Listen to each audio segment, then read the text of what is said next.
नमस्कार साथियों, आइए जुड़िए आज हमारे साथ। आज हम बात करेंगे जो रीट और परीक्षाएं हैं अभी होने वाली है, इसी के बीच में एक शिक्षक भर्ती वालों के लिए बहुत बड़ी सूचना, ये एक न्यूज़ है जो मैं आपके सामने लेकर आया हूँ। इस न्यूज़ के बारे में संपूर्ण चर्चा करेंगे, साथ ही में इस न्यूज़ के बारे में आपको पूरी जानकारी हो कि इसमें क्या क्या होता है, किस टाइप से लगाया जाता है, ये सारी जानकारी हो तो आप एक बार ज़रूर कमेंट में बताना।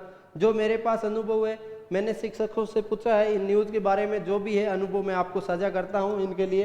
तो ये है एक विद्या संबल योजना नाम से योजना चलाई हुई थी सरकार की।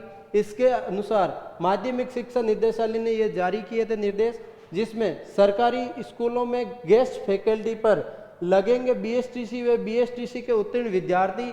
अब आप बीएसटीसी और बीएड पास कर चुके हैं तो आपके गांव के लिए ये सुनहरा मौका है। आप प्राइवेट स्कूल में नहीं पढ़ा के आप गवर्नमेंट स्कूल में पढ़ाएंगे तो भी आपको अच्छी शिक्षा के साथ साथ आपको वहाँ पे अच्छी सैलरी भी मिलने वाली है, और आपके साथ में गांव में आपका रुतबा भी रहेगा कि मैं गांव के सरकारी स्कूल में पढ़ा रहा हूँ, गांव का सरकारी मास्टर हूँ। तो यह आपके लिए बहुत बड़ी बात है। तो आप भी इसमें फॉर्म लगाना चाहते हैं तो किस टाइप से लगाना है, कहाँ पे क्या बात करना है, ये सारी थोड़ी सी जानकारी जो भी मेरे पास है वो आपको दूंगा। तो देखिए, ये है बीकानेर की न्यूज़ है। ये बीकानेर शिक्षा विभाग की ओर से विद्या संबल योजना के दायरे में बढ़ोतरी करते हुए रिटायर्ड शिक्षकों के साथ साथ गेस्ट फैकल्टी पर निजी विद्यार्थियों को भी सरकारी स्कूलों में पढ़ाने का मौका मिलेगा। इन कुछ बातों में आप थोड़ा सा गौर से सुनना, आप शिक्षक होंगे तो साथ में मैं ये पूछना चाहता हूँ कि जैसे कि हम बीकानेर जिले के हैं, आप खुद के गांव में ही फॉर्म लगा सकते हैं या आप अदर जगह पर भी फॉर्म लगा सकते हैं, उसके बारे में थोड़ा सा मुझे कंफर्म नहीं है। तो ये आप कमेंट में ज़रूर बताना कि आप दूसरे गांव में जाके या तीसरे गांव में जाके फॉर्म लगा सकते हैं या नहीं लगा सकते, इनके बारे में थोड़ा बता देना। आगे बात करता हूँ, ये जो पहले से चल रही थी योजना, इसी को आगे बढ़ाते हुए जो रिटायर्ड होते हैं, उस पद से रिटायर्ड होते हैं, उसी पद में वापस ज्वाइन करवाया जाता है, ये जो करना चाहते हैं उनके लिए। और उसके बाद आगे बात करते हैं, निजी विद्यार्थियों को यहाँ पे मौका मिलेगा सरकारी स्कूलों में पढ़ाने का। उसके बाद इसमें बात करते हैं, ये सारी आप जानकारी पढ़ना चाहते हैं मैं टेलीग्राम पे डाल देता हूँ। मैं यहाँ पे मेन मुद्दे पे बात करता हूँ, यहाँ पे मेन मुद्दे पे बात करता हूँ। गेस्ट फैकल्टी पर लगने के लिए ये रहेगी पदवार पात्रता क्या क्या रहेगी, उनके बारे में थोड़ा सा चर्चा करते हैं। व्याख्याता के लिए यहाँ पे बीएड सहित ग्रेजुएशन और पोस्ट ग्रेजुएशन संबंधित विषय में उत्तीर्ण होना चाहिए। इसमें ये स्पष्ट कहा है कि बीए ग्रेजुएशन तो होगा तभी आप पोस्ट ग्रेजुएशन कर पाएंगे, साथ में आपके बीएड भी होना जरूरी है। आप व्याख्याता पद के लिए आप फॉर्म अप्लाई करना चाहते हैं तो जिस स्कूल में आपके सीट खाली हो आपके गाँव के स्कूल में, मैं अभी तक यहाँ पे गाँव के स्कूल का ही बोल रहा हूँ क्योंकि मुझे कन्फर्म नहीं है कि खुद के गांव के अलावा अदर गांव में भी आप खुद फॉर्म लगा सकते हैं या नहीं लगा सकते, या उसी गांव का होना बहुत ज़रूरी है, तो इनके बारे में। उसके बाद आप ये फॉर्म लगा सकते हैं। ये फॉर्म किस टाइप से लगाना है लास्ट में बताऊंगा।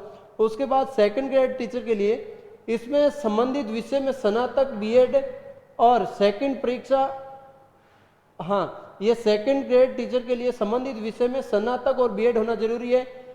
हाँ, ये आप ध्यान में रखना। बीएड में भी स्नातक में आपके कम से कम 50% होना जरूरी है। उसके बाद रीट लेवल 2 की बात करते हैं। बीएड सहित यूजी 50% अंक के साथ वे रीट लेवल सेकंड परीक्षा उत्तीर्ण जिसकी वैधता समाप्त नहीं हुई हो, जो अभी रीट की पात्रता परीक्षा होगी उसके बाद ही इसमें आप एलिजिबल होंगे, या फिर पीछे जो रीट दी है आपने उसमें आप पास किया है रीट में, तो ही आप इस सेकेंड लेवल में आप फॉर्म लगा सकते हैं स्कूल में जाके। उसके बाद रीट लेवल 1 की बात करते हैं। बीएसटीसी सहित 12वीं में 50% अंक होना जरूरी है। रीट लेवल 1 परीक्षा उत्तीर्ण होना जरूरी है। वैधता समाप्त नहीं हुई हो, वैधता कितनी रहती है वो आपको पता ही है, वैधता समाप्त नहीं हुई होनी चाहिए रीट की। उसके बाद पीटीआई में भी आप फॉर्म लगा सकते हैं। उसके लिए आपको सीपीएड, डीपीएड या बीपीएड व 12वीं उत्तीर्ण होना जरूरी है। प्रयोगशाला के सहायक के लिए भी लगा सकते हैं। संबंधित विषयों में 12वीं उत्तीर्ण होना जरूरी है।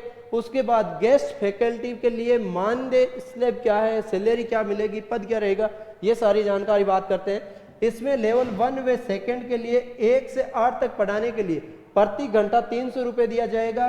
और यहाँ पे साथ में मासिक वेतन भी लिखा है। मासिक वेतन में 21,000 लिखा है। मुझे ये समझ में नहीं आता, स्कूल में 8 घंटे क्लास लगती है, 8 में से 6 घंटे तो आपको क्लास मिलती है, तो 300 रुपये घंटे के हिसाब से 6 तिरी 1800 रुपये दिन के होते हैं। मंथली बात करते हैं 18 36,000 रुपये होते हैं। 36,000 की जगह ये मासिक वेतन लिखा है, यहाँ पे 21,000 लिखा है। इसका मुझे कन्फर्म मतलब थोड़ा सा कन्फ्यूजन लग रहा है। आपको क्या कन्फ्यूजन है या नहीं है वो थोड़ा सा कमेंट में आप जरूर बताना। उसके बाद सेकंड ग्रेड की बात करते हैं। ये 9वीं और 10वीं क्लास को पढ़ाएंगे। 350 रुपये प्रति घंटे का रहेगा और 25,000 मंथली इसकी सैलरी रहेगी। लेक्चरर की बात करते हैं, 11वीं 12वीं पढ़ाएंगे, 400 रुपये घंटे का रहेगा, 30,000 सैलरी रहेगी। पीटीआई के लिए यहाँ पे कक्षा नहीं दी है और 300 रुपये घंटे के हिसाब से बोला है और 21,000 सैलरी के लिए बोला है। लैब असिस्टेंट के लिए कक्षा नहीं बताई है, 300 रुपये घंटे का, 21,000 सैलरी के लिए बोला है।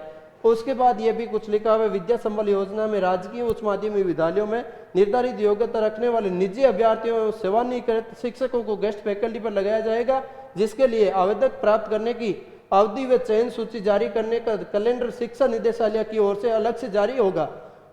ये गौरव अग्रवाल निर्देशक माध्यमिक शिक्षा विद्यालय बीकानेर से हैं और इन्होंने अभी ये प्रस्ताव जारी किया है। इन्होंने ये लिखा है कि इसके लिए अलग से नोटिस जारी होगा जब स्कूलों में प्रक्रिया शुरू हो जाएगी।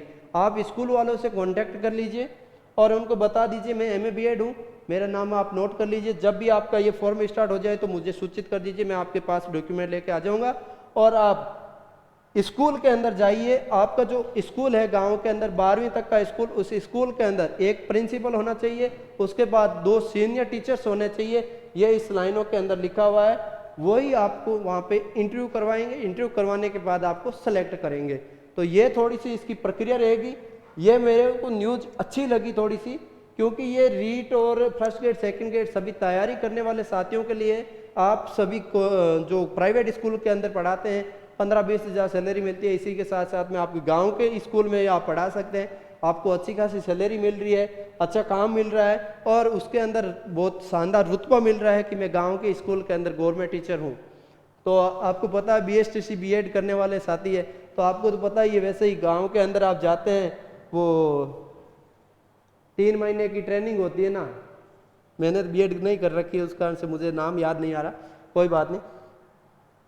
तो उसी हिसाब से वो रुतबा रहता है। आजकल तो छोरो मार लो, गांव में स्कूल में पढ़ा हुआ है, सरकारी नौकरी लागू है, जबकि बात है ये जगह नौकरी लागू हो इसी और बढ़िया रुतबो भी रहसी। और हालांकि रुतबो तो रहसी आप जानकार हो, जब भी जगह पर जहाँ वैकेंसी हो सी भी जगह नई पोस्टिंग आ जाएगी तो आपने निकाल दिया जाएगा और नए शिक्षक वहाँ पे भर्ती कर लिए जाएंगे। ये आपका पद, वहाँ पे आप शिक्षक के रूप में काम कर रहे हैं, बट वहाँ का पद खाली माना जाएगा। वहाँ पे जब नई वैकेंसी होके वहाँ पे सरकारी टीचर जब आ जाएंगे तो आपका वहाँ से निकालने का होगा और वहाँ पे सरकारी टीचर्स लगाए जाएंगे। तो ये थोड़ी सी सूचना थी। आपको कैसी लगी? वीडियो के माध्यम से मैंने समझाने का कोशिश किया हूँ। आपको अच्छा लगा तो आपको शेयर करना है, चैनल को सब्सक्राइब करना है। जय हिंद, जय भारत।